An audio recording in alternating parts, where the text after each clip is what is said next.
Olá, meus amigos, minhas amigas, queridos alunos e alunas, sejam todos bem-vindos à nossa mais nova pós-graduação aqui do Legale.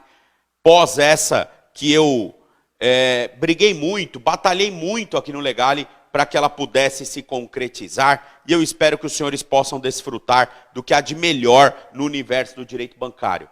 Eu, que há muitos anos trabalho com o direito bancário, vou dizer aos senhores, trabalho com o direito bancário desde 2006. Olha quanto tempo, né? E é uma matéria que eu tenho muito carinho, é uma matéria que transformou a minha vida.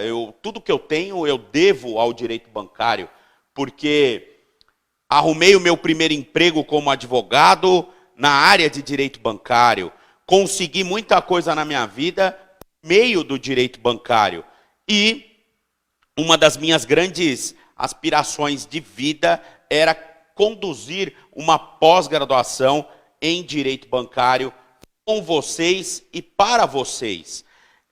Muitos já me conhecem, sabem que eu tenho muitos cursos de extensão em direito bancário, mas eu sempre quis desenhar para os alunos uma pós em direito bancário em que vocês possam compreender com qualidade e de maneira totalmente abrangente essa disciplina.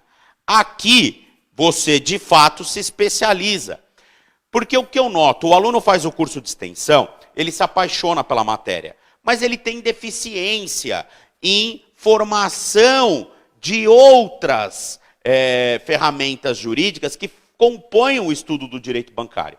E aí isso prejudica o desenvolvimento do aluno. Então o aluno faz o curso e fala: professor, adorei, mas olha, eu estou com essa dúvida aqui, eu estou com aquela dúvida ali, mais essa dúvida cá, outra acolá. E eu descubro que o aluno tem deficiência de matérias que estão relacionadas ao direito bancário, mas que a carga horária do curso, já que é um curso de extensão, não permite a mim abordar essas disciplinas.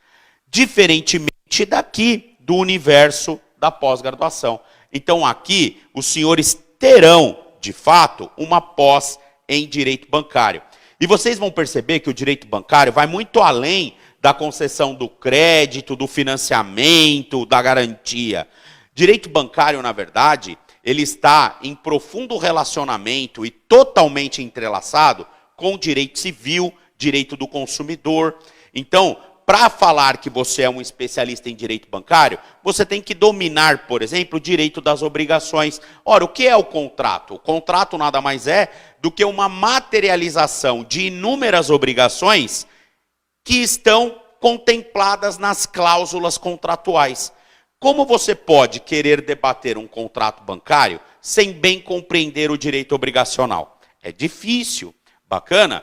A parte introdutória do direito civil, que é o que nós vamos ver agora, a LINDB, né, que é a Lei de Introdução às Normas do Direito Brasileiro, é importante para o advogado que atua com direito bancário que ele bem compreenda a LINDB, porque ela traz para ele uma visão científica, interpretativa, uma visão hermenêutica da ciência bancária, que faz com que o aluno tenha segurança e tenha, até por que não dizer assim, credibilidade para avançar no estudo da matéria. Então, estou muito feliz com a inauguração dessa pós. Tenho absoluta certeza que para mim será muito legal, para os senhores também. Eu tenho uma feliz experiência com isso. Por quê? Porque eu já conduzi uma pós-graduação de direito bancário presencial num outro estado da federação, lembrando que o Legale fica na capital de São Paulo, né? E eu tive a oportunidade de conduzir uma pós que foi simplesmente brilhante.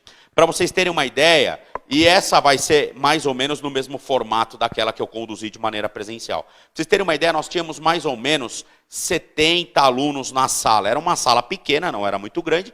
A sala estava praticamente lotada. Uma pós-graduação presencial de direito bancário.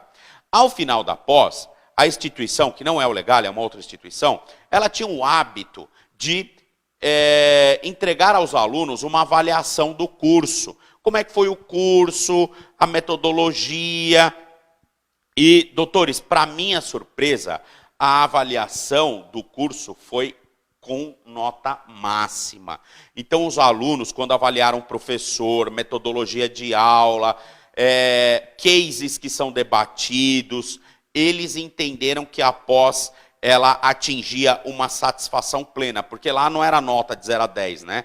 Era, você está plenamente satisfatório, está plenamente satisfatório, está satisfatório, não está satisfeito, odiei o curso. Era mais ou menos uma coisa assim. E os alunos responderam ali de forma maciça que estavam plenamente satisfatórios. Então, ou plenamente satisfeitos, né? Eles respondiam que o curso foi plenamente satisfatório, mas, óbvio, plenamente satisfeitos. Muito bem. E esse desafio vem agora aqui para o Legale, na forma online, não é isso? Brasil inteiro, então, plugado aqui em mim, me acompanhando, assistindo a minha aula, enfim, tentando se especializar em direito bancário. Bom, eu vou me apresentar aos senhores porque é a primeira aula, é a aula inaugural, muitos me conhecem já de outras bandas, outros não me conhecem, se inscreveram no curso para tentar adquirir conhecimento em direito bancário. Aos que me conhecem, eu peço um pouco de paciência. Aos que não me conhecem, eu me apresento. Meu nome é Fábio Cáceres, eu sou professor aqui no Legale e também em outras 7 instituições de ensino.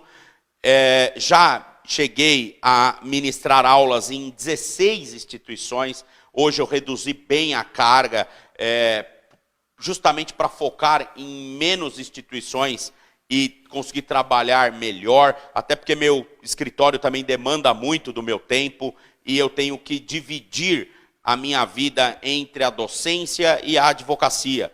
Então, já digo aos senhores, aqui no Legale eu sou professor de direito bancário, direito do consumidor, direito civil e processo civil. Se você for analisar, eu sou um professor de direito civil e direito processual. Por quê?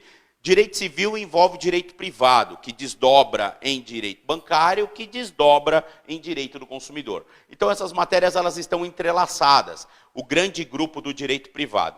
E processo civil é a judicialização de qualquer problema da vida. Eu, então, sou professor dessas disciplinas aqui no Legale. Aqui no Legale, eu sou coordenador da pós-graduação em Direito Civil e Processo Civil online, exclusivamente da pós-online. Também sou coordenador da pós-graduação em Direito Contratual, que não é a de bancário, é contratos de um modo geral. Sou coordenador desta pós agora de Direito Bancário com os senhores. Então, estamos aqui com mais um braço de coordenação. Bacana? E aqui no Legale também eu ministro aulas nessas disciplinas em cursos de pós, na pós que coordeno, na pós que um colega ou outro coordena. Sou professor da Escola Superior de Advocacia, também da UAB aqui de São Paulo. Sou palestrante do Departamento de Cultura e Eventos da UAB de São Paulo. Já ministrei mais de 150 palestras voltadas aos colegas profissionais do direito, muitas delas, inclusive, de direito bancário. Já fui condecorado por mais de 10 vezes pela OAB de São Paulo, em razão do mérito aos serviços prestados aos colegas advogados, seja pela qualidade das palestras, seja pela contribuição que eu sempre fiz questão de dar à minha classe, que é a classe dos advogados. Sou também juiz arbitral em São Paulo, atuo em litígios bancários que são levados à arbitragem, julgando-os na condição de juiz arbitral, ou árbitro, como alguns queiram dizer. Legal? Também sou advogado, atuo nas áreas em que leciono, sou especializado. Eu atuo somente com direito civil e que aqui tem o direito bancário. Aliás, 80% da minha carteira de clientes do escritório hoje é composta por leads bancárias, ou seja, direito bancário está lá assumindo de forma maciça a carteira, a composição do meu escritório de advocacia. Legal? Sou pós-graduado em Direito, concluí agora, recentemente, os meus créditos de doutorado, já depositei a minha tese de doutorado agora, no final do mês de janeiro, devo defendê-la ainda este ano, e aí, se aprovado, e acredito que serei, pois me dedicarei bastante para isso, passo também a ostentar o título de doutor em Direito. Bacana?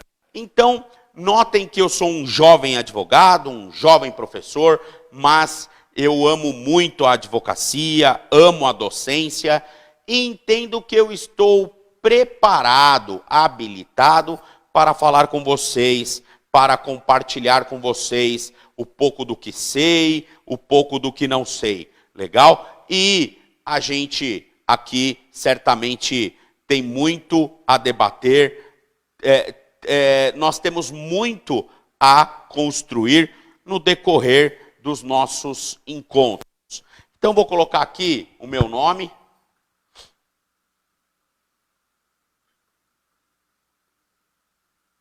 Professor Fábio Cáceres.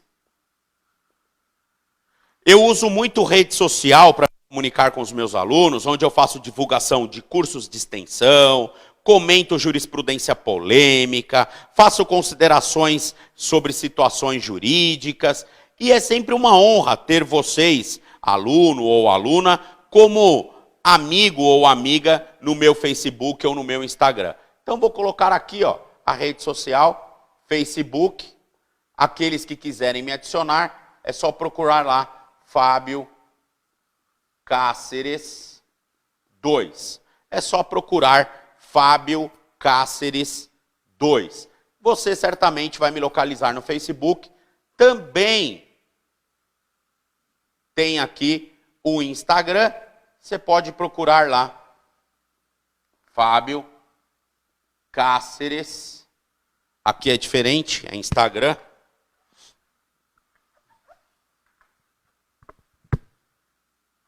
Um, dois, três. Fábio Cáceres, 1, 2, 3. E aí você me adiciona também no Instagram. Certamente nós aproveitaremos bastante esse nosso curso, essa nossa parceria. Doutores, muito bem. Então aqui eu já fiz uma apresentação pessoal aos senhores e agora eu quero iniciar o estudo da matéria propriamente dito. Antes disso, eu quero te contar um pouco de como será a nossa pós. Vejam, uma pós-graduação, o aluno ele acaba tendo uma certa ansiedade, porque ele quer logo descobrir como ele resolve o problema do escritório dele. Mas não é assim, o aluno tem que ter bagagem. Então, nesse primeiro semestre da nossa pós-graduação, os senhores ganharão bagagem. Então, o que nós faremos aqui? Nós vamos navegar pela introdução do direito, para você entender como é que funciona, as regras hermenêuticas, interpretação, tudo importante para o direito contratual. Depois falaremos aqui, direito contratual bancário. Depois falaremos aqui do direito das obrigações, porque contrato é obrigação pura. Direito bancário é obrigação pura. Navegaremos pelo direito obrigacional em toda a sua sistemática. Faremos uma análise completa do direito obrigacional.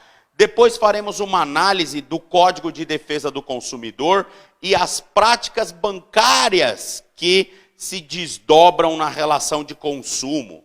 E aí, então, os senhores concluem o estudo comigo aqui, deste primeiro semestre. Lembrando que também falaremos, além do obrigacional, além da parte introdutória, além dos desdobramentos do direito bancário na relação de consumo, nós falaremos também aqui dos negócios jurídicos, né? Do fato jurídico. Falaremos dos requisitos de existência e validade do negócio jurídico.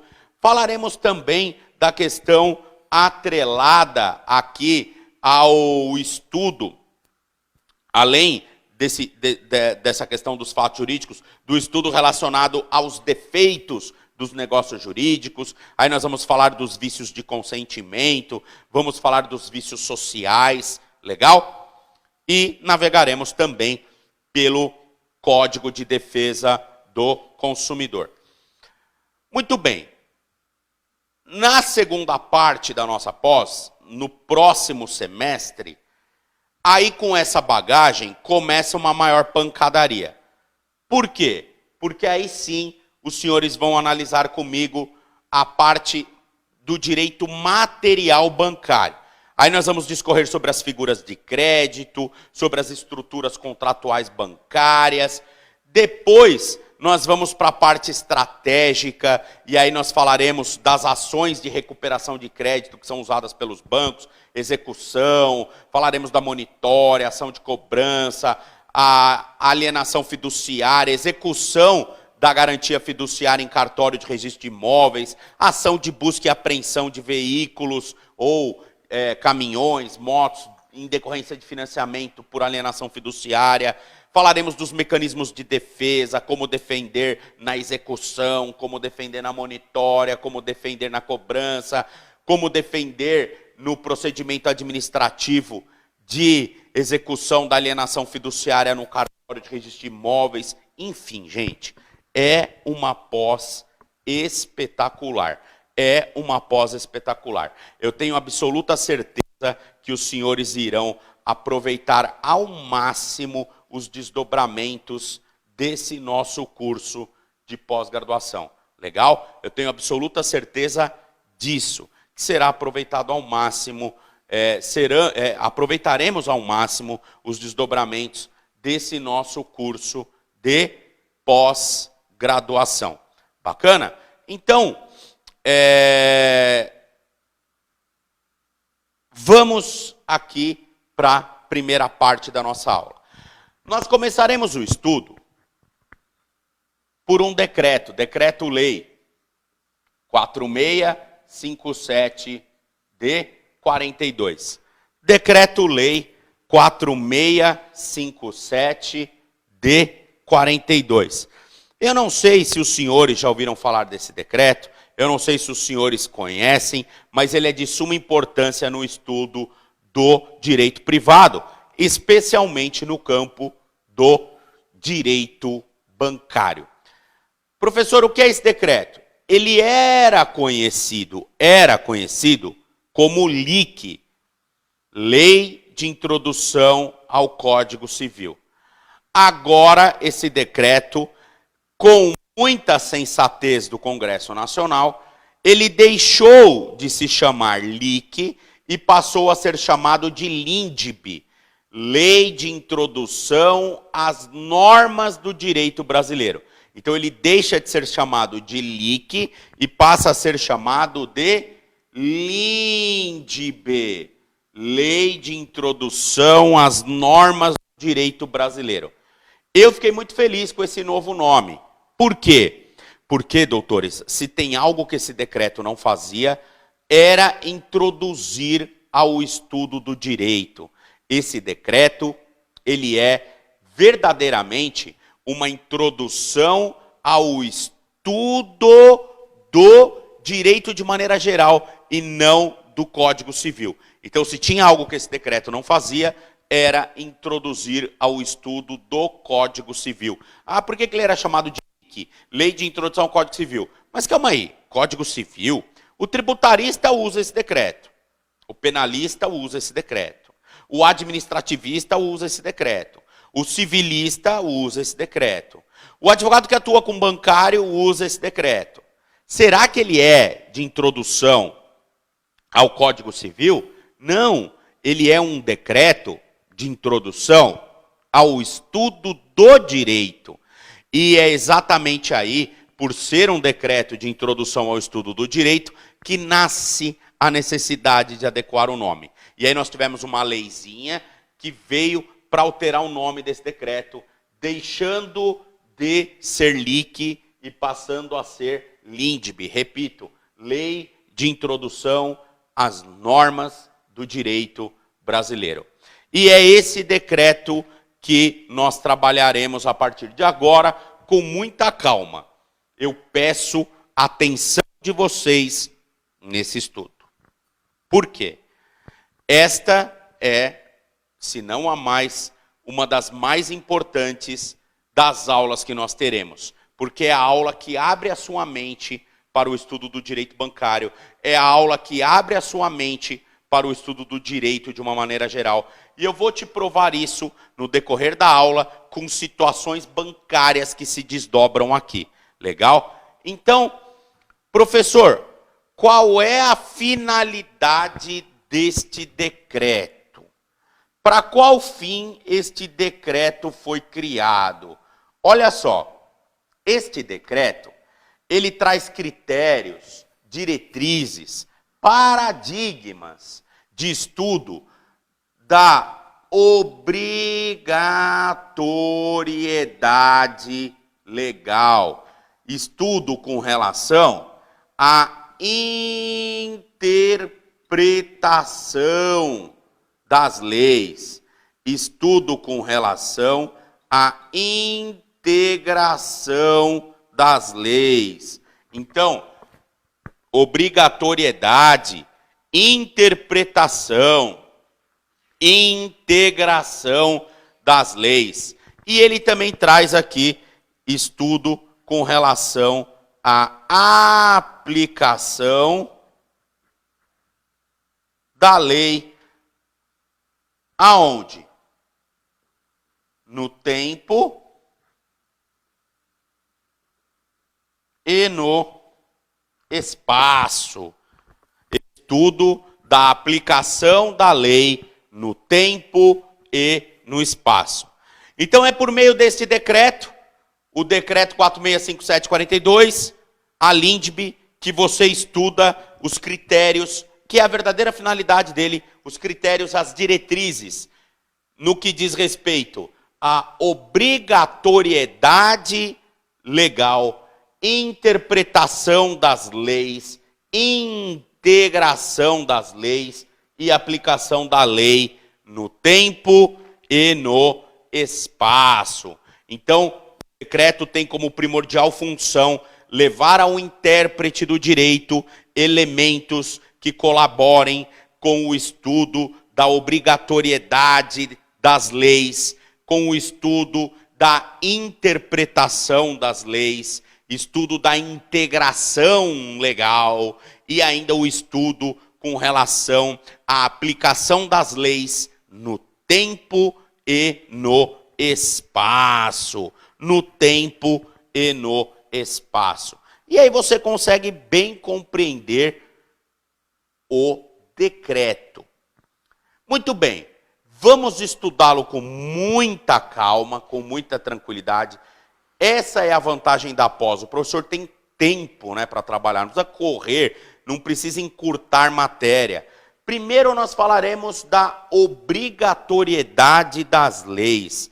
Afinal de contas, quando a lei é obrigatória, e uma vez sendo obrigatória, até quando eu devo observá-la? Até quando eu devo cumpri-la? E para bem entender isso, eu vou colocar aqui para vocês a ideia de processo legislativo. Então, vamos entender, ó, lei bancária, tem aos montes por aí. Como é que nasce uma lei bancária? Vamos entender o processo legislativo. Vejam, como é que começa o processo legislativo? Ele nasce com um projeto. Depois nós temos, eu vou explicar tudo isso. Depois nós temos os debates nas casas.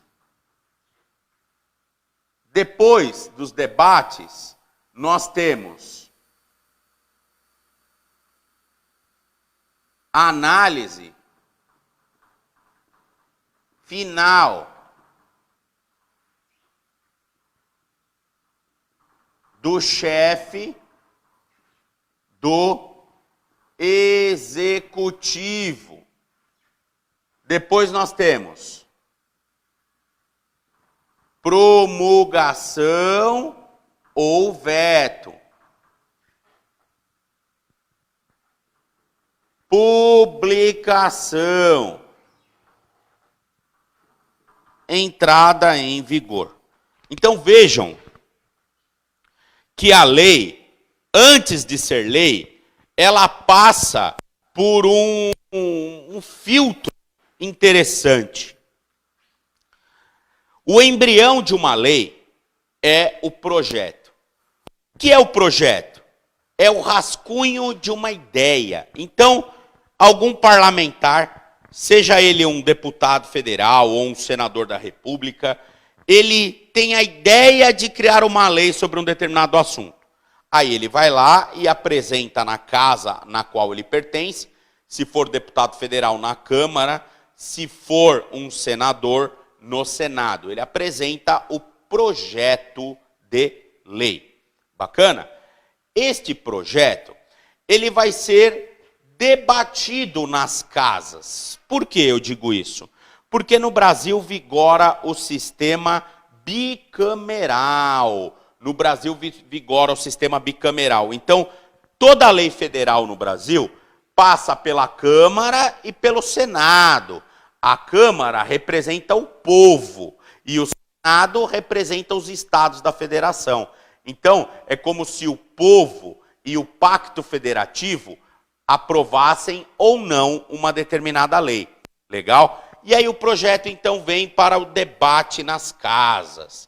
Se ele for aprovado em ambas as casas, ou seja, após o debate, se houver aprovação,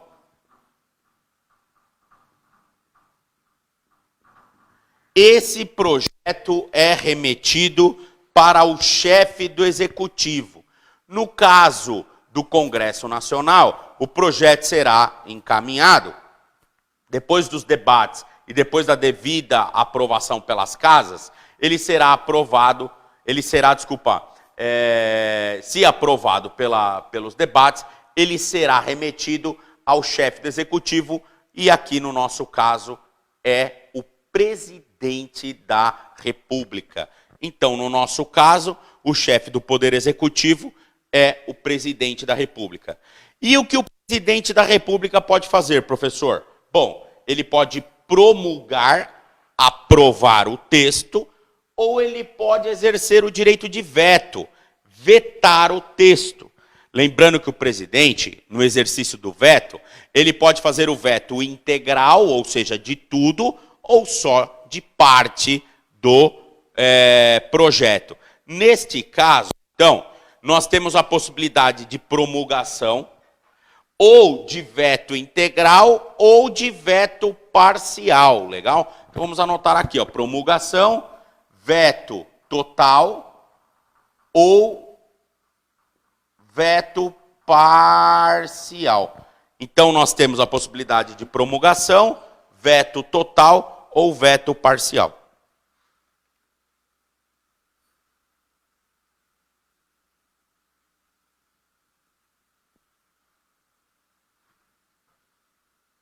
Muito bem. Promulgação, veto total ou veto parcial. Doutores, se o presidente promulgar, eu já falo em lei. Então, se o presidente promulgar, eu já falo que há tecnicamente uma lei criada. Certo? Se o presidente vetar em parte, eu também falo que há uma lei promulgada, na parte que ele não vetou. Legal? Se o presidente vetar na integralidade, e aí então eu digo que não haverá a lei, porque ela nem será publicada, ela morreu no próprio ninho. Suponham os senhores que haja uma promulgação deste projeto encaminhado para o chefe do executivo, ou que haja um veto parcial. Muito bem. O próximo passo é publicação da lei, porque agora eu já falo em lei tecnicamente. Olha só, uma vez que passou por todas as casas legislativas e obteve a aprovação do presidente da República, eu tenho uma lei. A lei, ela é publicada. Todas as leis devem ser publicadas. Professor, por que a lei é publicada? Primeiro, em razão do princípio da publicidade de todos os atos. A lei é um ato parlamentar, é um ato que decorre de uma produção do Poder Legislativo, portanto, pela publicidade, ela é publicada. Mas não é só por isso. O que mais motiva a relevância e necessidade de publicação da lei é o vetor da obrigatoriedade constante na LINDB. Por quê? Ninguém, absolutamente ninguém, pode alegar ignorância à lei. Então não adianta você chegar e falar assim, eu não sabia que estava na lei. Ninguém pode alegar ignorância à lei. Então, se ninguém pode alegar ignorância, a população e as pessoas jurídicas, de uma maneira geral, têm o direito de saber, tem o direito de saber o teor da lei para poder cumpri-la. Por isso que ela é amplamente publicada. Agora, é óbvio que a pessoa, ela tem que ter um tempo para entender a lei, para digerir. O ideal é que a lei não entre em vigor na sua data de publicação. Por quê? Para que a pessoa tenha um tempo para poder conhecê-la, estudá-la, e quando ela entrar em vigor, a pessoa ter condições de cumprir, porque a pessoa passou a conhecer a lei. É exatamente por isso que entre a publicação da lei e a entrada em vigor, entre a publicação da lei e a entrada em vigor, eu deixei esse espaço de maneira proposital, existe um instituto chamado vacatio legis. Existe um instituto chamado vacatio legis. Professor, o que é a vacatio legis? Vejam, vacatio legis está na lousa, né? Nada mais é do que o período que medeia entre a data da publicação da lei e a sua entrada em vigor. Vacatio legis é o período que medeia entre a data da publicação da lei e a sua entrada em vigor. Legal? Então, olha que legal. A lei é publicada, ganha notariedade, mas ela fica com a sua eficácia dormindo em stand-by até o término da vacatio. Terminou a vacatio, ela entra em vigor. Quando ela entra em vigor, óbvio, ninguém pode alegar ignorância, até porque teve oportunidade de conhecer a lei. Bacana? Como é que funciona a vacatio legis no Brasil? Vejam, no Brasil, a vacatio legis, ela funciona da seguinte maneira. No território nacional, a vacatio legis, ela é de 45 dias, no mínimo. Território nacional, 45 dias, no mínimo. No estrangeiro, a vacatio legis é de 3 meses. No mínimo. Estrangeiro, a vacatio legis é de 3 meses. Doutores, vamos analisar isso com cautela. O que eu quero dizer é que quando a lei é publicada, ela fica no território nacional 45 dias em stand-by. No estrangeiro, ela fica 3 meses em stand-by. Legal? Agora, cuidado. Aqui não é prazo de processo, isso é direito material. Então, é prazo corrido e não em dias úteis. E, diferentemente do processo, que você exclui o primeiro e inclui o último, aqui você inclui o primeiro e também o último. Então, todos os dias são contados. Se a lei for publicada hoje, eu já conto hoje como o primeiro dia de vacácio. No 45º dia, se ele cair num domingo, eu conto como dia de vacácio. E a lei entra em vigor ao término da vacácio, ou seja, no 46º dia, que é quando conclui-se a vacácio legis. Lembrando que eu conto o primeiro dia e conto o último dia também. Todos os dias são considerados para fins de vacácio legis. Professor, uma dúvida. Pode o legislador eliminar a vacácio legis? Desde que isso esteja expresso na lei. É muito comum constar lá na parte final da lei. Esta lei entra em vigor na data da sua publicação. Olha só, quando você coloca na lei que ela entra em vigor na data da publicação, você está queimando o vacácio legis. Então, ela vale já no dia que ela é publicada. Legal? Isso é um desrespeito à sociedade, porque a sociedade acaba não tendo tempo hábil de conhecer a lei e ninguém pode alegar ignorância, mas é possível sim que haja a queima, a eliminação da vacácio legis.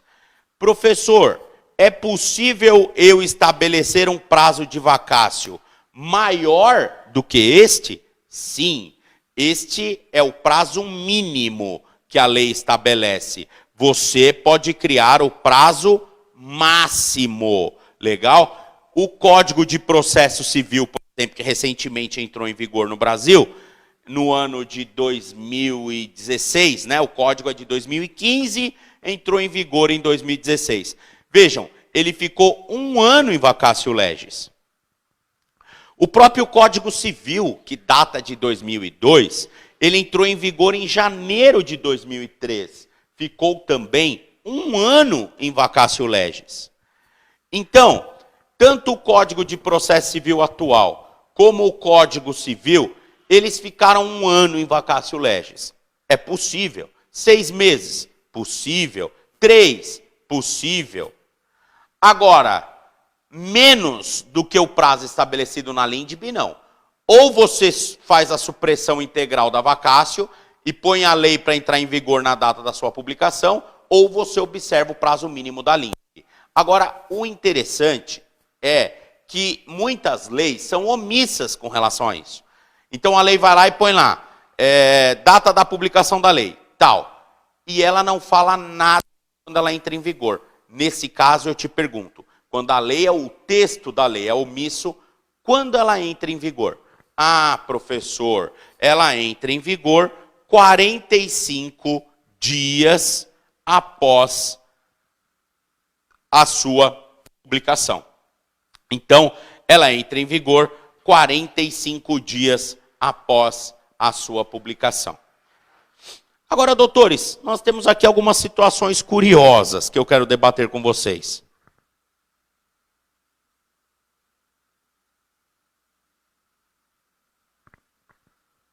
Nós temos aqui algumas situações curiosas que eu quero debater com vocês. Suponham os senhores que a lei foi publicada aqui, ó. Publicação. Aí eu conto aqui já como o primeiro dia, não é isso? E aí eu corro aqui, ó. Então vamos lá. Primeiro dia, aí vem 2, 3, 4, 5, até 45, o 45º dia. Bacana? Até o 45º dia. Se porventura, no período de vacácio, houver a republicação do texto, o que acontece com o prazo? Como assim, professor? Olha só que loucura. No meio da vacácio legis, publica de novo a lei, o texto, a mesma lei. Como é que fica a situação do prazo de 45 dias? Nada muda, afinal o texto é idêntico, ou haverá um novo prazo de mais 45 dias? Como é que fica a situação aqui? Repito, nada muda, fica tudo como está, ou haverá aqui a republicação do texto por mais 45 dias? Há uma renovação da vacatio legis, neste caso, ou não há uma renovação? Há aqui, sim, uma continuidade da vacatio anterior. O que os senhores acham?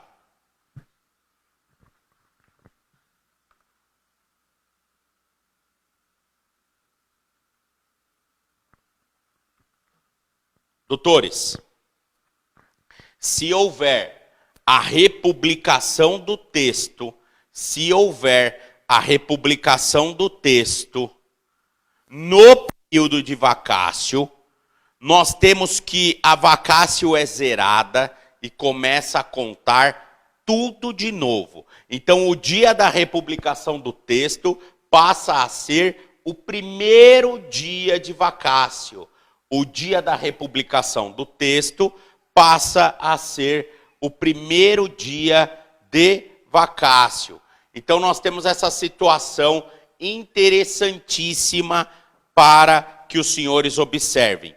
Republicou o texto no curso da vacácio, nós temos essa situação interessante aqui de interrupção do período de vacatio legis e reinauguração do prazo. Prazo de 45 dias, ou se houver um prazo diferente fixado no texto, o prazo fixado no texto. Pô, professor, legal, eu consegui entender isso aí também. Agora, professor, uma dúvida. Aliás, gente, isso que eu vou falar com vocês foi objeto de questionamento em um dos concursos da magistratura de São Paulo. Ô, professor, o senhor está querendo dizer, então, que o cidadão que prestou o concurso para tentar o cargo de juiz de direito em São Paulo, ele se deparou com uma pergunta nos moldes do que o senhor vai falar agora? Sim, para vocês verem a importância dessa matéria. Como que você quer ser um especialista em direito bancário, em contrato bancário, se você não sabe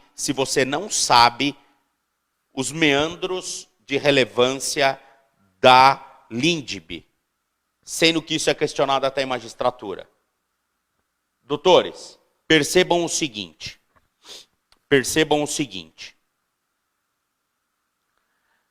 Suponham os senhores que no 46º dia, o que acontece no 46º dia? Bom, professor, 46º dia, a lei entra em vigor. Então, ela está valendo, e uma vez valendo, ela passa a ter a continuidade do estudo. A continuidade do estudo significa dizer, ela passa a ter validade, eficácia e deve ser respeitada por todos. 46º dia, a lei está valendo, e isso continuamente recomenda que ela deve ser já respeitada por todos. Perfeito. Agora eu quero saber de vocês o seguinte, ela já está valendo. E no 46º dia ocorre a republicação do texto. Olha o que perguntaram na magistratura. Como é que fica a situação agora, doutores? Então vejam, a lei, ela entrou em vigor e na data em que ela entra em vigor, há a republicação do seu texto. Notem que foi fora do período de vacácio, né? Como é que fica essa situação? Eu cancelo a entrada em vigor da lei, zero tudo e começo a contar 45 dias tudo de novo, eu deixo a lei como está. Qual é a solução que eu tenho que dar para uma situação como essa, doutores?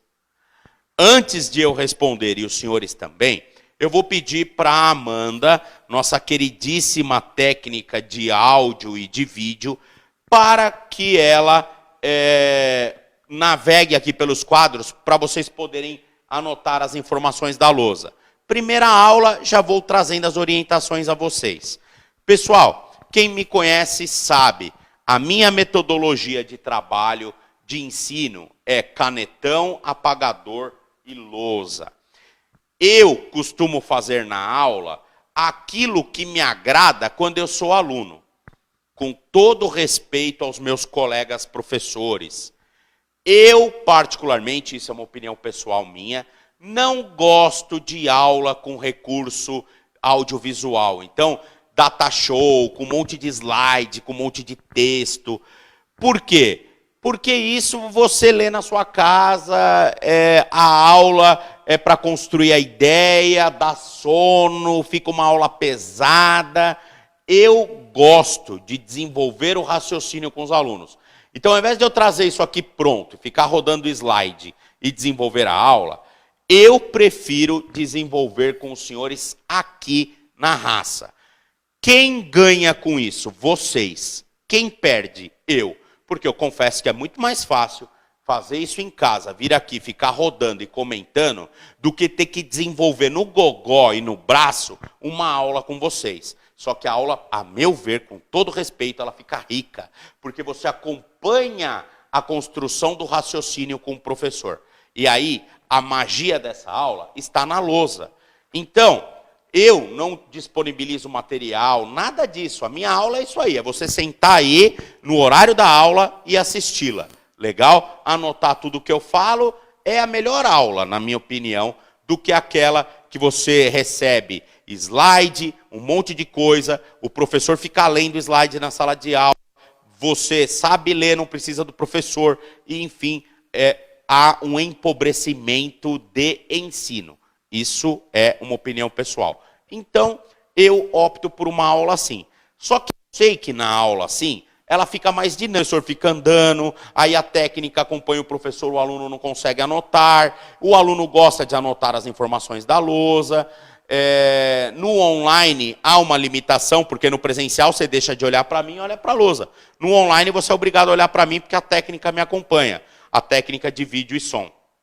Então, o que eu faço? Eu sempre vou colocar informação na lousa, e aí eu paro 1, 2, 3 minutos, o que for necessário, ela fica com a câmera na lousa, e aí você pode copiar, você pode tirar foto, não é? Tem uma aluna que me mandou uma vez, eu achei bem legal. O que ela fazia? Toda vez que eu saio da frente da lousa, ela ia lá e tirava uma foto da tela do computador dela.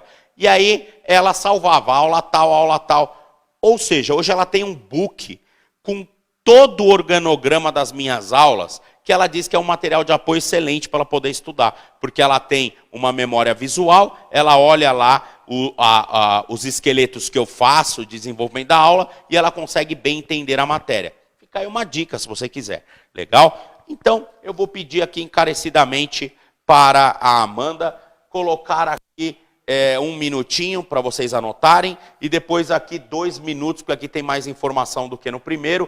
Depois que vocês anotarem tudo, eu volto e a gente dá continuidade ao estudo. Vou beber uma aguinha.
Doutores, muito bem. Então, houve aí tempo hábil de vocês copiarem.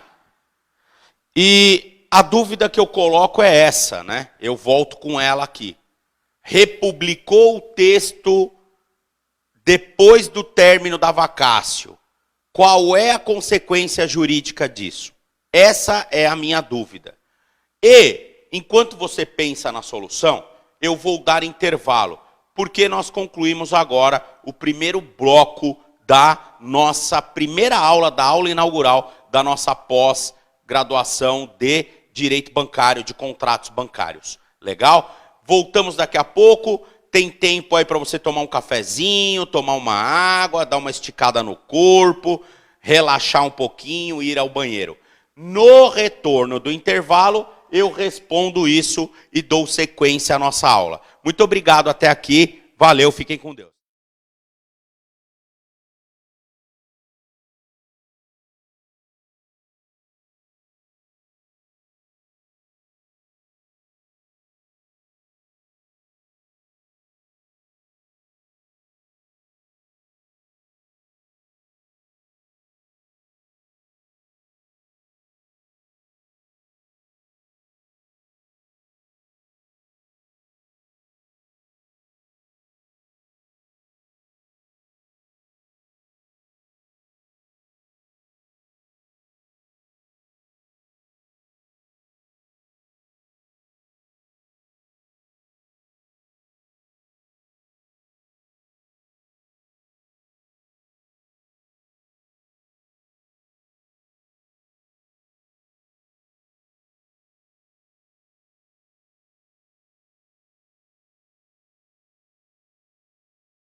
Muito bem, doutores, retornamos do nosso intervalo. Espero que tenha dado tempo aí dos senhores descansarem um pouquinho, tomarem um café, darem uma relaxada.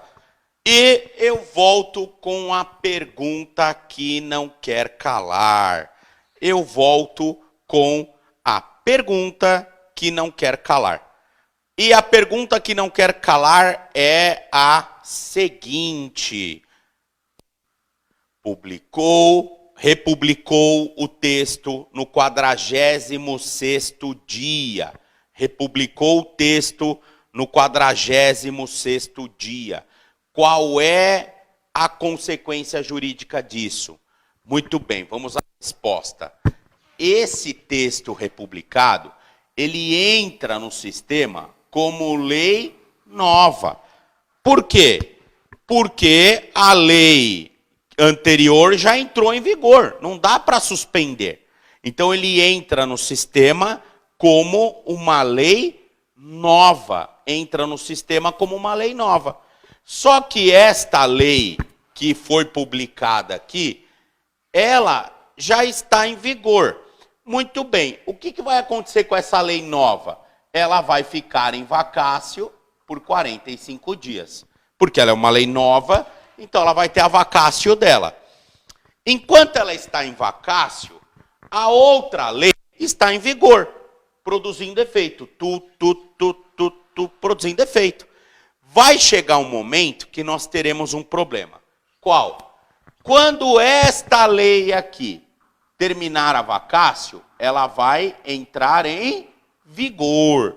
Quando esta lei terminar a vacácio, ela vai entrar em vigor. E aí nós teremos um problema. Porque nós teremos duas leis tratando do mesmo assunto em vigor. Duas leis tratando do mesmo assunto em vigor. Como é que fica essa situação, doutores? Como é que fica esta situação?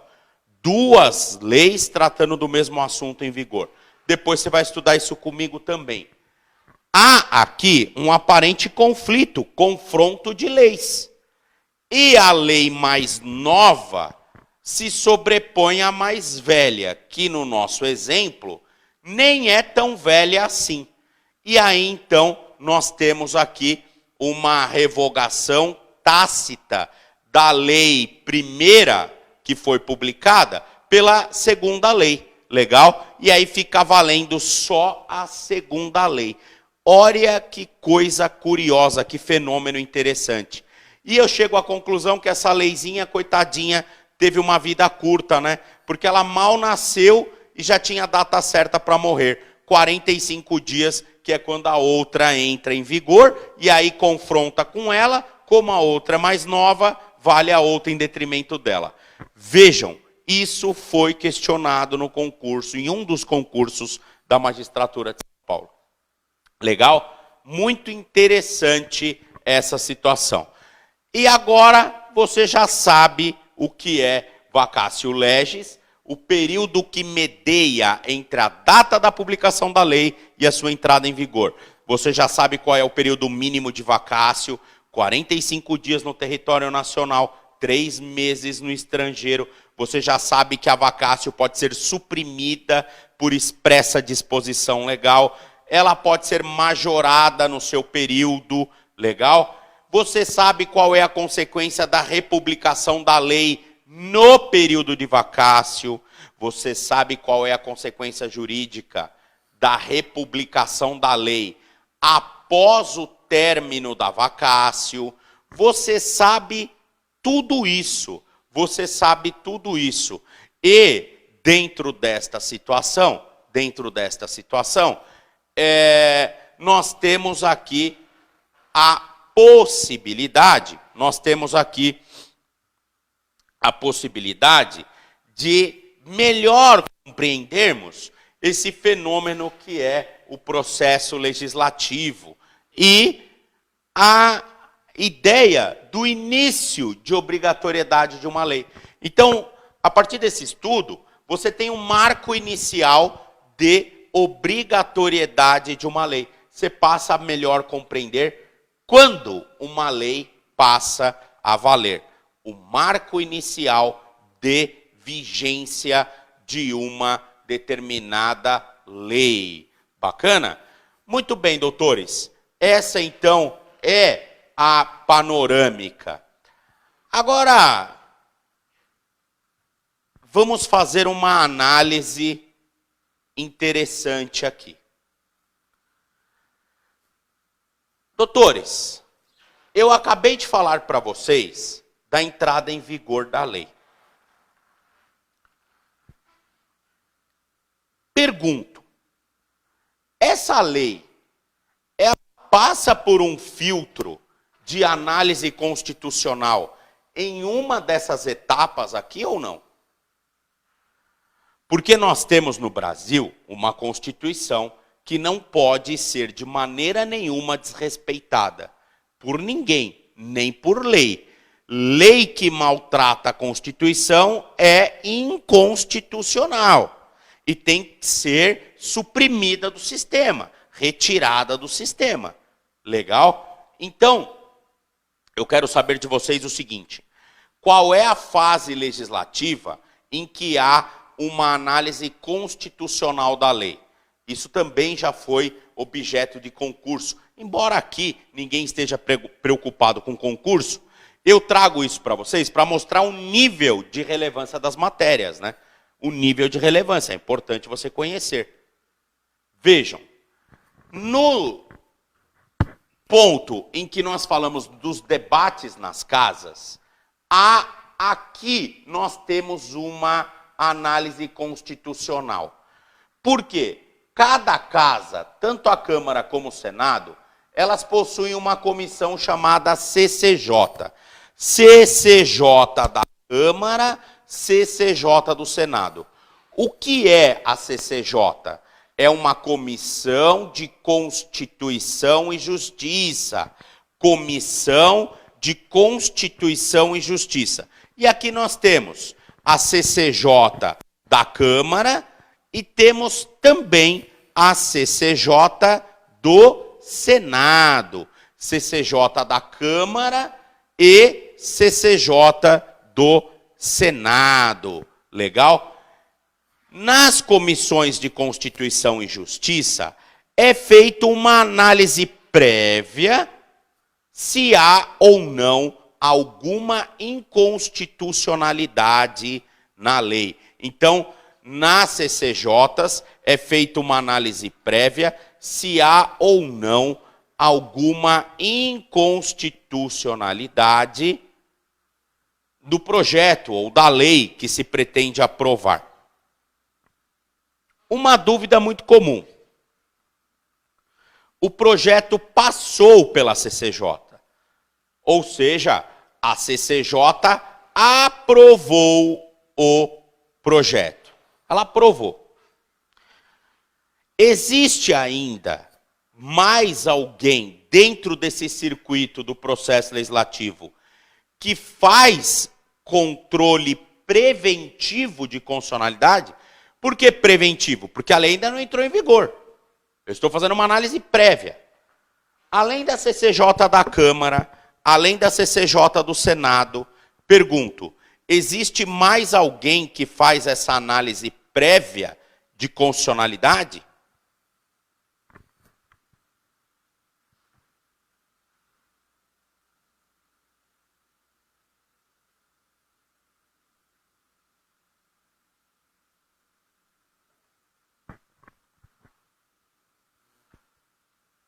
Doutores,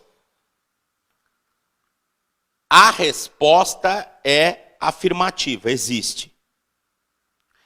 E esse alguém se chama Presidente da República. Este alguém se chama Presidente da República. Pois é, o Presidente da República faz a análise prévia. Por quê? Porque ele tem o poder de veto. Lembra que nós falamos do poder de veto? Então, o presidente da República, se ele entender que aquele texto é potencialmente inconstitucional, ele veta. Pergunto, já era lei? Não. Estava em vigor? Não. Portanto, controle preventivo. Aliás, olha que curioso. O presidente da República é o sujeito que faz o controle de constitucionalidade preventivo em última hipótese, porque ele é o último a avaliar. Legal? Já que falamos de controle de constitucionalidade, só para vocês entenderem, porque isso é importante, aliás, em direito bancário, vocês vão ver que a maioria das teses que eu vou desenvolver aqui estão calçadas em controle de constitucionalidade. Vejam, vamos analisar aqui a matéria controle de constitucionalidade. Eu coloquei informação nova na lousa aqui, acho que eu coloquei, eu nem lembro, coloquei. Eu vou pedir então para a Janaína, que é a técnica, que mudamos, né? Estava a Amanda, agora é a Janaína. Para que ela dê uma focada aqui, para vocês copiarem um minutinho, só para acrescentar as informações, porque eu vou apagar tudo isso daqui para falar com vocês do controle de constitucionalidade. E vou trazer um case aqui, um casinho prático, só para apimentar a aula, né? Para vocês verem como é importante entender essa matéria em direito bancário, tá bom? Então, dá uma rodada lá, Janaína, que eu vou apagar tudo e eu vou beber uma aguinha enquanto isso.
Doutores, eu vou apagar a lousa,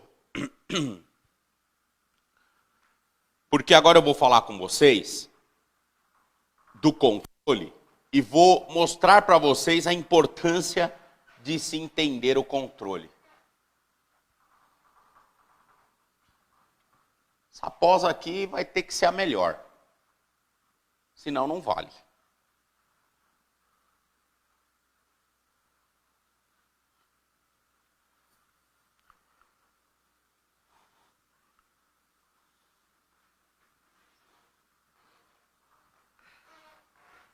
Olha só.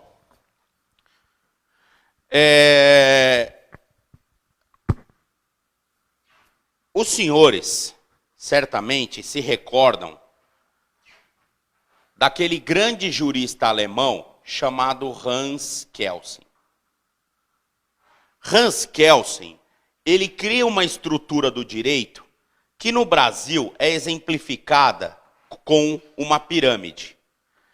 Na pirâmide de Kelsen, no Brasil, a gente transporta a ideia para a Constituição no ápice, as leis no núcleo e os atos administrativos na base da pirâmide. Então, a lei no ápice, a Constituição no ápice, a lei no núcleo e nós temos os atos administrativos na base da pirâmide.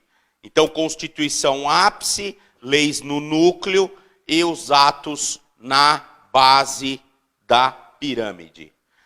Ora, a lei e o ato devem sempre estar em harmonia com a Constituição Federal, porque ela representa a cúpula do direito positivo. Maltratá-la significa dizer estar disposto ou disposta a ser eliminado da estrutura do direito. A Constituição é a norma máxima. Prova disso é que no Brasil nós temos um controle de constitucionalidade. Então, a prova de que o Brasil é keyosiano, de que o Brasil é adepto dessa teoria, está no controle de constitucionalidade. A partir do momento que o Brasil faz um controle de constitucionalidade para verificar se há respeito à Constituição, ele está hierarquizando as normas e dando à Constituição uma supremacia de valor, ou seja, ela está acima de tudo e de todos. O controle de constitucionalidade no Brasil, ele é feito de duas formas. Olha a importância que nós temos aqui. Ele é feito de forma preventiva e o controle é feito de forma repressiva. Então nós temos o controle de constitucionalidade feito de forma preventiva e o controle de constitucionalidade feito de forma repressiva. Preventivo é antes mesmo da lei entrar em vigor. Repressivo é depois que a lei entra em vigor. Só para vocês entenderem. O controle preventivo, ele é feito por quem? Ele é feito pelas CCJs, né, da Câmara e do Senado, e também pelo chefe do Executivo. Ele é feito pelas CCJs da Câmara e do Senado, e também é feito pelo chefe do Executivo, o controle preventivo. Agora, os senhores não devem perder de mente nunca que quem fica na CCJ é ser humano. O chefe do executivo é ser humano. E o ser humano falha, o ser humano erra. E é exatamente por isso, pelo fato do ser humano errar, do ser humano falhar, que nós temos aqui a possibilidade de um projeto inconstitucional passar desapercebido pelas CCJs e também passar desapercebido pelo chefe do executivo. Nesta situação, nós teremos uma lei em vigor que é inconstitucional, mas ainda existe o controle repressivo. Quem faz o controle pela via repressiva é o poder judiciário. O poder judiciário faz o controle repressivo. E o poder judiciário faz o controle repressivo de duas formas. Pela via difusa, ou o poder judiciário faz o controle repressivo pela via concentrada. Então, pela via difusa, o Poder Judiciário faz o controle repressivo, ou pela via concentrada. Qual é a diferença? Via difusa, ela é feita por qualquer do povo. Qualquer pessoa pode pedir a declaração de inconstitucionalidade de uma lei. Então, qualquer do povo pode tentar fazer o controle difuso. Aonde? Em qualquer instância da justiça, em qualquer instância da justiça. Então eu, Fábio Cáceres, posso pedir para um juiz de direito da primeira instância declarar a inconstitucionalidade de uma lei? Posso. Ele pode declarar? Pode. Quando ele faz isso, ele está exercendo o controle de constitucionalidade repressivo, porque é feito pelo judiciário, pela via difusa, porque quem solicitou é qualquer pessoa do povo, e em qualquer instância da justiça. O efeito dessa decisão do juiz que declara essa inconstitucionalidade é erga omnes. Não! É inter partes. Então, cuidado. O que é erga omnes? Vale para todos.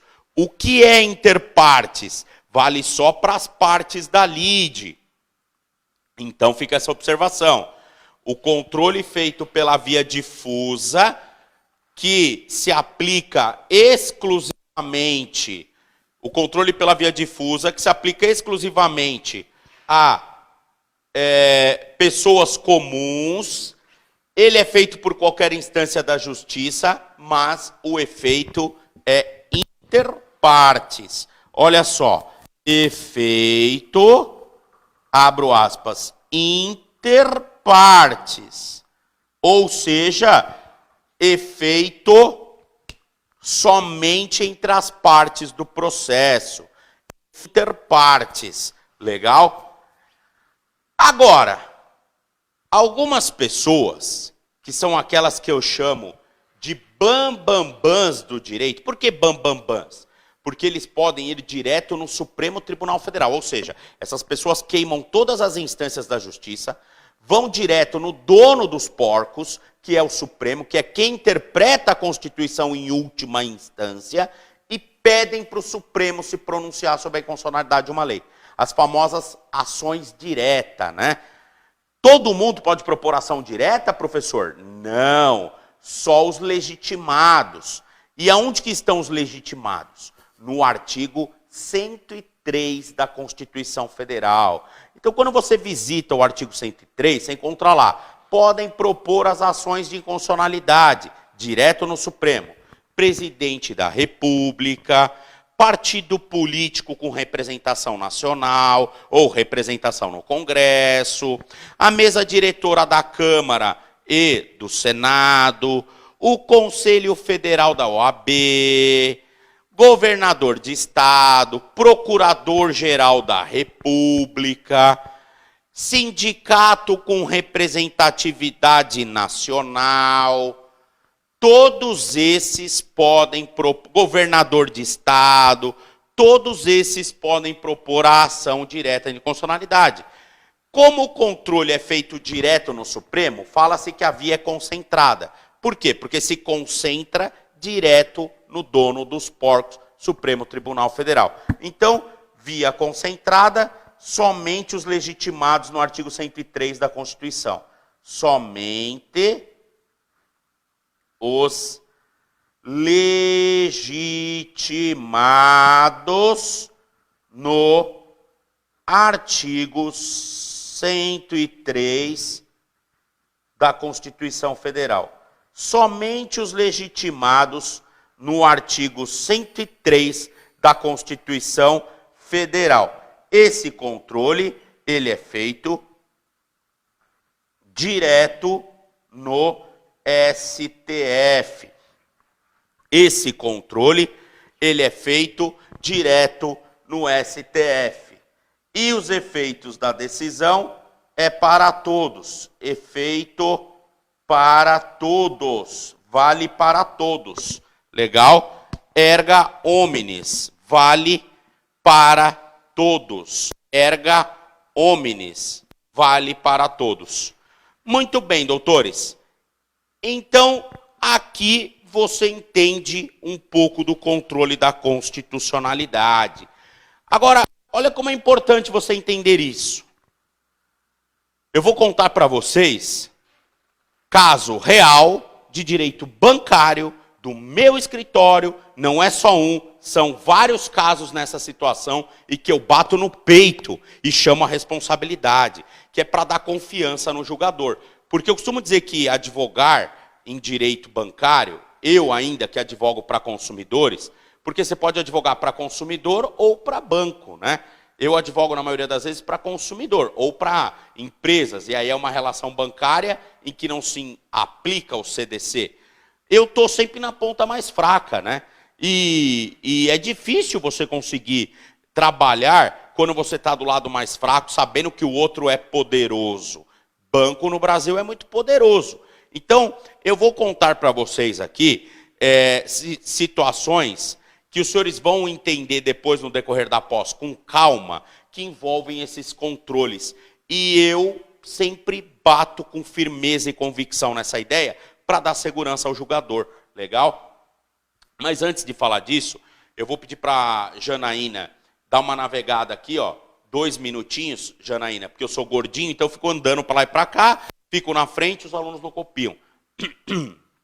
2 minutinhos, e aí eu já volto, então, para falar com os alunos dessa situação bancária interessante que envolve controle de condicionalidade.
Isso aí, doutores.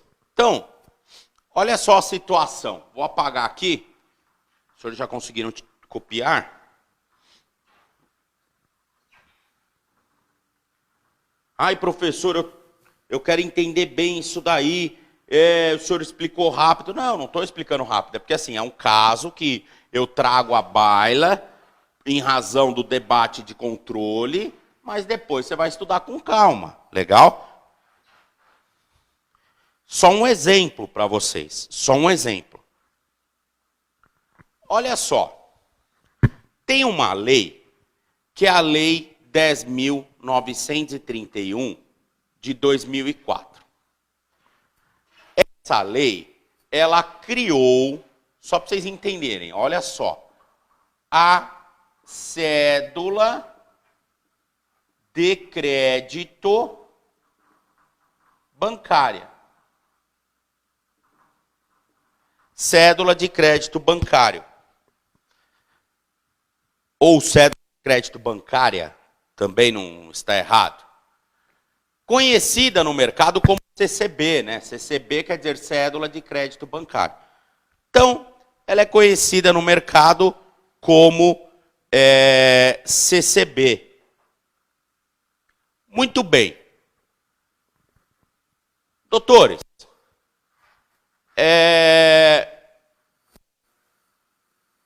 esta lei, lá no artigo 28, parágrafo 1º, ela autoriza, depois vocês vão entender tudo isso, autoriza instituições financeiras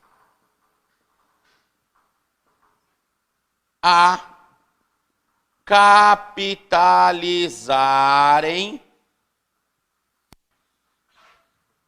juros. O que é capitalizar juros? Você vai entender depois, no decorrer da pós. Cobrar juros sobre juros. Então, a lei autoriza as instituições financeiras a capitalizarem juros, cobrar juros sobre juros. Só para você entender aonde eu quero chegar com isso, eu vou simular aqui duas situações. Eu vou simular duas situações. E aí você vai entender o que eu quero dizer.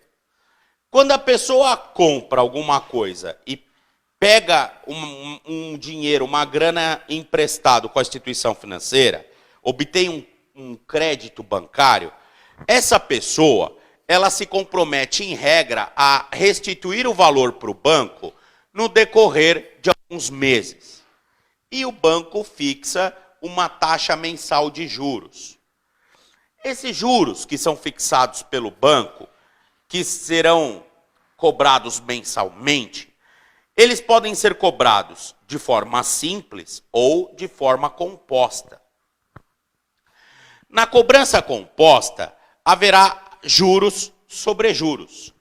Isso aumenta a dívida do seu cliente, se é que você advoga para pessoa que tomou o crédito, para o tomador do crédito, isso aumenta a dívida dessa pessoa exponencialmente.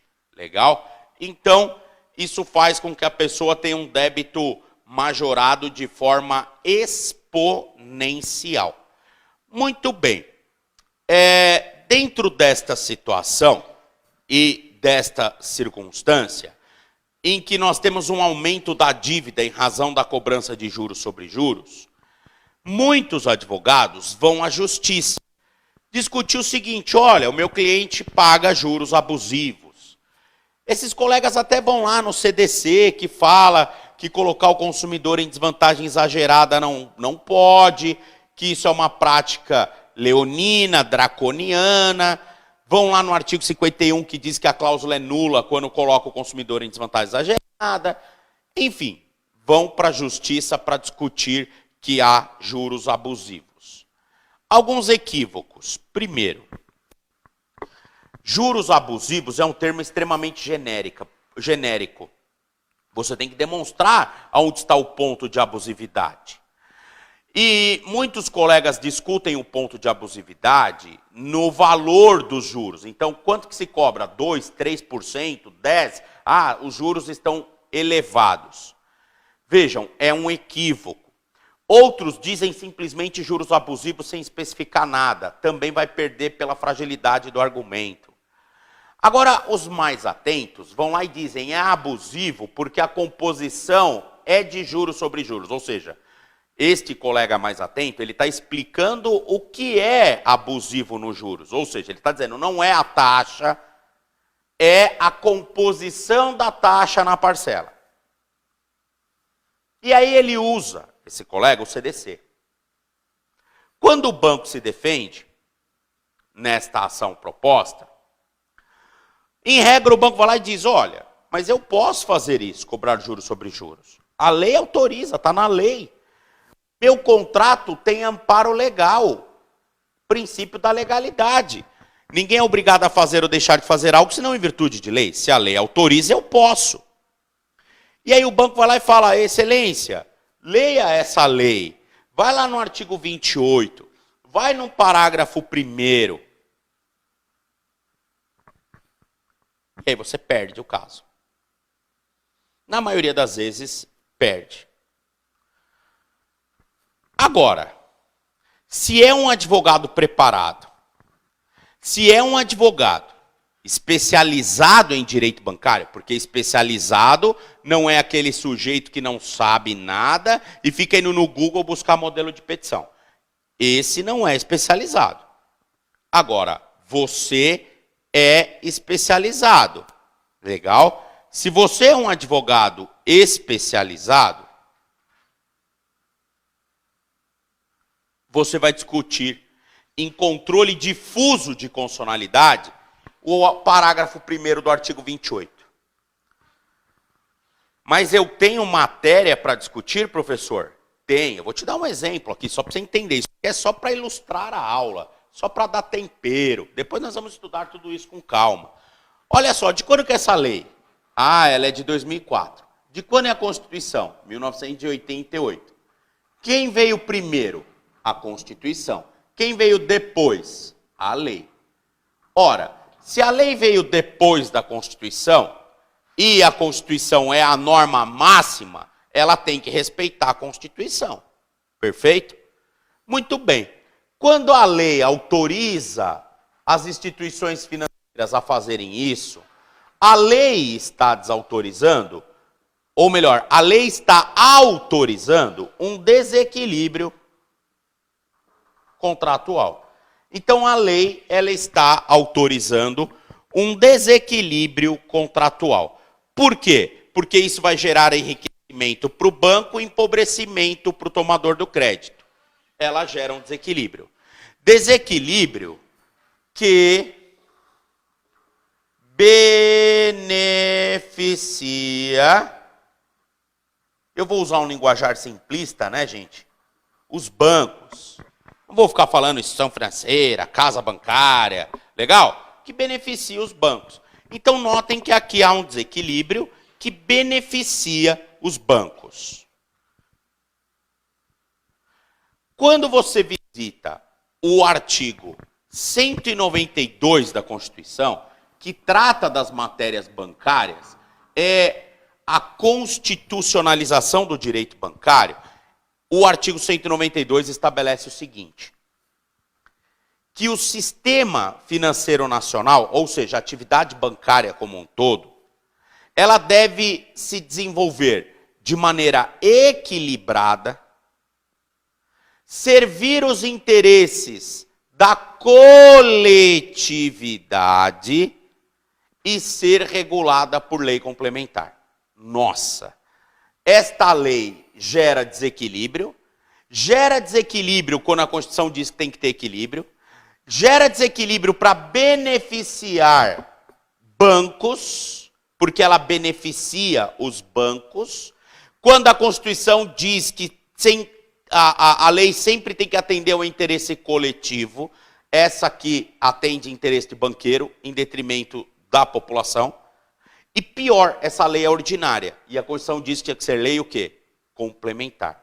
Vejam, eu posso dizer para o juiz que a lei utilizada pelo banco para justificar a prática desta circunstância que onera demasiadamente o consumidor ou o tomador do crédito, se não for um consumidor, ela é inconstitucional quando eu cotejo esse dispositivo com a Constituição, será que eu posso defender isso? Professor, imagino que sim, né? Imagino que o senhor possa defender isso. Então, se eu posso defender isso, eu estou fazendo um controle difuso de constitucionalidade. Legal? E eu faço muito isso nos meus processos, esse controle difuso. E quando eu vou fazer sustentação oral no Tribunal de Justiça, eu sempre levo aos desembargadores a ideia de que não é só o Supremo que deve se pronunciar sobre Constituição no Brasil, não. Eles, desembargadores, também podem. Eles têm a prerrogativa de exigir o respeito à Constituição. Quando a Constituição autoriza a eles, pelo controle difuso,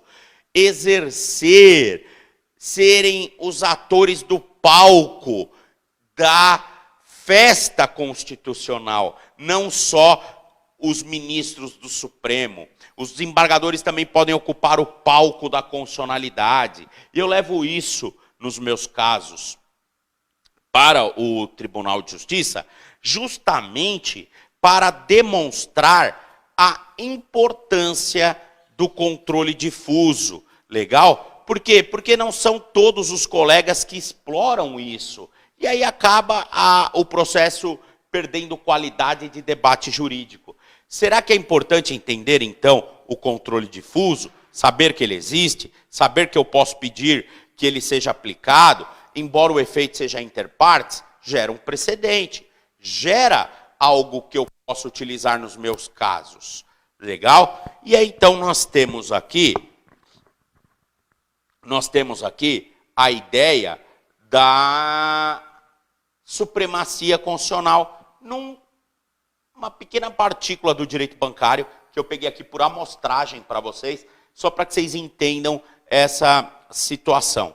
Legal? Eu vou pedir para a Janaína colocar aqui, vocês copiarem isso. Aliás, antes de ela colocar aqui, vem aqui comigo, Janaína. Eu vou usar o meu vadimeco eletrônico, só para vocês terem uma ideia do que eu estou falando. Olha só.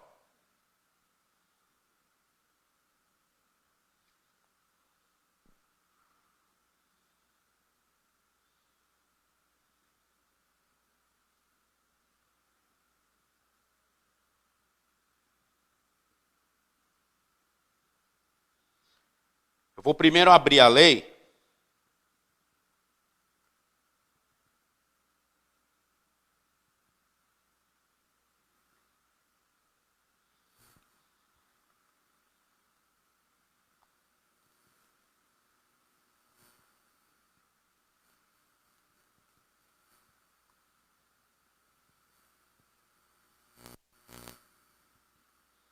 Olha só, o que diz a lei, né? Artigo 28, parágrafo 1º. Na cédula de crédito bancário poderão ser pactuados, inciso 1, os juros sobre a dívida, capitalizados ou não, os critérios da sua incidência, periodicidade da capitalização. Vejam, a lei autoriza o banco a capitalizar juros. A lei autoriza o banco a capitalizar juros. Aí você vai lá na Constituição Federal.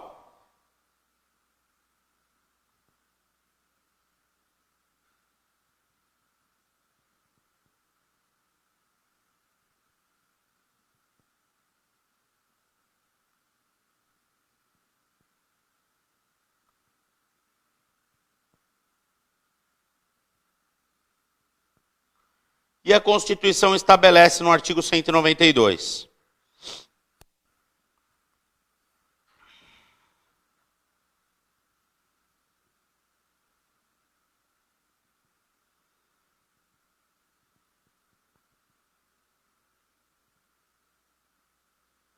Vou ler aqui para os senhores, me permitam. O sistema financeiro nacional, estruturado de forma a promover o desenvolvimento equilibrado do país e a servir aos interesses da coletividade em todas as partes que o compõem, abrangendo as cooperativas de crédito, será regulado por leis complementares. parlamentares que disporão, inclusive, sobre a participação do capital estrangeiro nas instituições que o integram. 3 vetores: equilíbrio, interesse coletivo e lei complementar. Os 3 maltratados. Lei ordinária gera desequilíbrio e atende a interesse de banqueiro em detrimento da sociedade. Só por aqui já dá para você ver como essa pós é legal, como essa pós é boa, como ela pode te ajudar a trabalhar. Bacana? Então, isso é uma ferramenta que vocês podem utilizar no decorrer do trabalho. Agora, não se restringam a isso, tá, doutores? Tem muita, essa é a aula inaugural da nossa pós. Tem muita coisa aqui que nós vamos debater ainda. E percebam, né, como pós-graduação tem uma outra abordagem. Eu também sou professor de OAB. Para vocês terem uma ideia, eu falo de LINDB em 15 minutos na aula da OAB. 15 minutos. Aqui eu estou uma aula inteira com os senhores e eu ainda estou em obrigatoriedade. Olha só, eu ainda não encerrei o estudo da obrigatoriedade. Lembrando que nós estamos na aula inaugural. Ainda temos a falar de LINDB, questões relacionadas à interpretação, integração e aplicação da lei no tempo e no espaço. Aplicação da lei no tempo e no espaço. Legal, doutores? Eu não vou adentrar ao estudo da interpretação da lei, porque a parte da obrigatoriedade, eu já falei. Quando a lei começa a valer, os controles, legal? Já falei. Agora, na próxima aula, eu vou começar a discutir com vocês interpretação e integração. Quero lembrar a vocês também que na próxima aula, quando eu falar da aplicação da lei no tempo e no espaço, eu já vou falar de quando cessa os efeitos da lei. Porque nós falamos do início, né, com a entrada em vigor. Agora, até quando a lei vale? Para descobrir isso, nós vamos ter que estudar a aplicação da lei no tempo. Isso tudo no decorrer da nossa próxima aula. Legal, doutores? Eu agradeço o carinho de todos vocês. Fiquem com Deus. Agradeço imensamente a sua matrícula na pós e peço uma gentileza para você. O Legale, ele só consegue praticar esses preços extremamente democráticos porque ele precisa de uma quantidade significativa de alunos. Eu costumo dizer que em matéria bancária, quanto mais pessoas capacitadas, melhor, porque essas pessoas conseguem nos ajudar na construção da boa jurisprudência. Então, se o seu amigo é capacitado, é legal, porque ele te ajuda e ele contribui na construção de uma jurisprudência que você pode usar no seu escritório. Então, eu peço uma gentileza para vocês, me ajudem. Os senhores podem contribuir com a manutenção dessa pós-graduação, com a criação de novas edições. Eu, como coordenador, peço humildemente que você divulgue essa pós-graduação para os seus amigos. Ela está apenas começando, legal? Mesmo que ele faça a matrícula depois dessa primeira aula, ele vai ter acesso a esta aula, não vai ter nenhum prejuízo. Então, divulgue. Se cada um dos senhores conseguirem trazer mais 2 ou 3 colegas matriculados nesta pós, os senhores vão ajudar a manter essa pós viva, que é um projeto que eu tenho no. Mas para isso eu preciso mostrar para o Legale que tem alunos que procuram por essa pós. Senão, ela é um natimorto, né? Ela terá essa edição, depois novas edições, se houver procura. Se não houver, a pós falece, tá bom? Então, para que a gente sempre mantenha edições dessa pós, é importante que os senhores me ajudem a comercializá-la. Então, ofereça essa pós para o seu amigo, diga que você assistiu a primeira aula, que você gostou, peça para ele fazer matrícula, para sua amiga. Quanto mais gente nós tivermos na pós, melhor para os senhores, melhor para mim e melhor para todos. Legal? Então, agradeço o carinho de todos vocês e até a próxima aula.